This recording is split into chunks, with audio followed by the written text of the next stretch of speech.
Quand on parle de plateforme, bien sûr, il s'agit d'un passage, mais aussi d'infrastructures IATLAN, c'est-à-dire des infrastructures de logistique. Est-ce que le CRI, bien sûr en concordance avec les autorités locales, ont prévu quelque chose dans ce sens au niveau de ce poste frontalier d'El Guerguerat?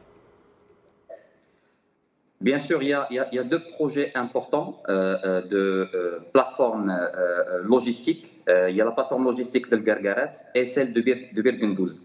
Les deux sur une surface de 30 hectares chacune.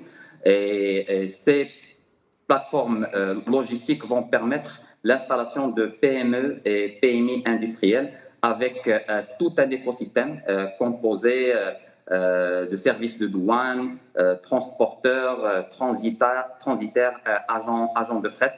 Il faut savoir qu'actuellement, au niveau de Guerguerat, on a, je dirais, une plateforme logistique à l'air libre.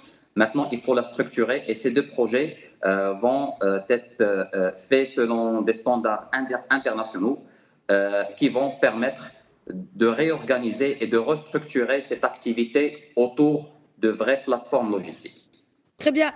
Alors, je voudrais aussi revenir avec vous sur, n'est-ce pas, le flux du trafic sur ce poste-là. Est-il amené à croître justement après la création de ces plateformes logistiques, celle-ci en particulier d'El Guerguerat que vous venez d'évoquer?